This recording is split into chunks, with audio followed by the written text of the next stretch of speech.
Assalamualaikum warahmatullahi wabarakatuh. Bertemu lagi dengan Ibu Siti Jamnah.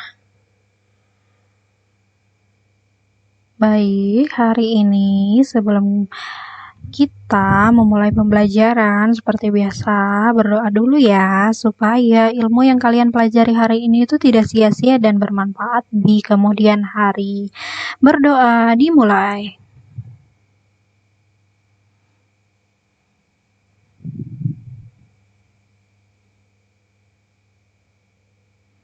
Selesai.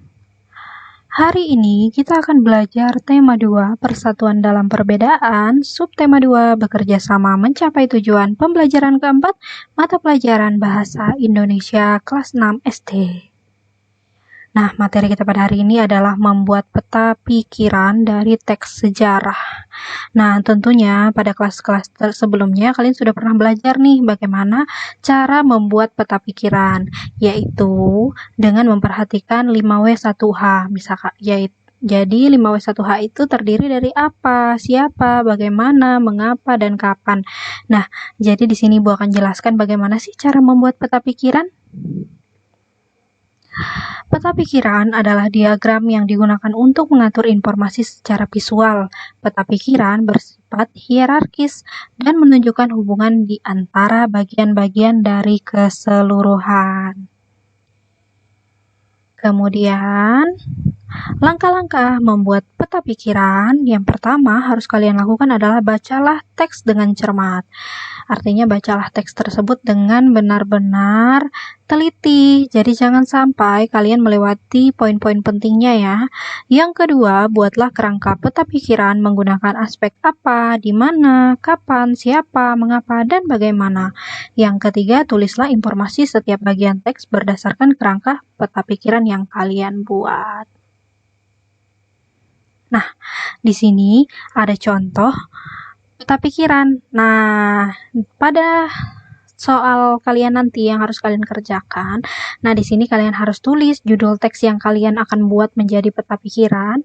Nah, misalkan dia tentang teks sejarah upaya menciptakan proklamasi. Nanti kan di sini akan Ibu tampilkan juga ya teksnya yang harus kalian buat peta pikirannya yang mana. Nah, jadi judulnya itu di tengah sini. Lalu kemudian nanti kalian buat seperti ini, kapan. Nah, berarti misalkan kapan hari menanam pohon diperingati. Nah, itu kan jawabannya ada di sini, ada pada peta pikiran ini. Nah, sedangkan apa yang dilakukan? Nah, kegiatan apa yang dilakukan? Kegiatan yang dilakukan menanam pohon. Di mana kegiatan dilakukan? Kegiatan menanam pohon dilakukan di Taman Hutan Rakyat Sultan Adam, Kalimantan Selatan. Nah, kemudian siapa yang melakukan? Kegiatan menanam pohon dilakukan oleh Presiden Joko Widodo. Nah, selanjutnya, pohon apa yang ditanam? Pohon yang ditanam bermacam-macam, termasuk pohon yang menghasilkan buah. Nah, mengapa kita harus menanam pohon? Kita harus menanam pohon supaya kelestarian lingkungan terjaga dan ketersediaan oksigen berlimpah. Nah, jadi cara kalian membuat peta pikiran itu seperti ini ya.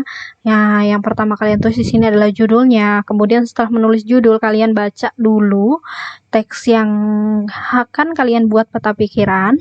Nah, setelah kalian cermati dengan baik, kalian teliti yang mana bagian penting, yang mana mengandung 5W1H. 5W1H itu adalah kapan, apa, di mana, siapa, kemudian bagaimana, dan mengapa. Seperti itu ya. Jadi ada 6 poin yang harus kalian tampilkan dalam peta pikiran kalian. Nah, ini merupakan tugas kalian hari ini, yaitu membuat peta pikiran dari teks sejarah. Nah, jadi nanti di tengah-tengahnya judulnya ya. Setelah itu kalian cari deh poin-poin penting dari teks ini. Nah, setelah selesai mengerjakan, jangan lupa menutup dengan Alhamdulillah supaya ilmu kalian hari ini tuh bermanfaat. Keterampilan kinerja praktik membuat peta pikiran dari teks sejarah. Nah, jadi tugas kalian adalah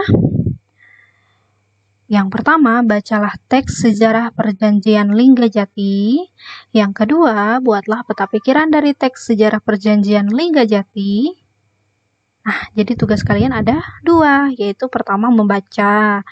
Disimak dulu, diperhatikan dulu apa sih isi dari bacaan tentang sejarah Perjanjian Linggadjati. Nah, kemudian buatlah peta pikiran seperti contoh yang Ibu tampilkan tadi. Nah, demikian materi kita pada hari ini. Semoga penjelasan Ibu bermanfaat untuk kalian dan mudah dipahami. Sekian dan terima kasih. Wassalamualaikum warahmatullahi wabarakatuh.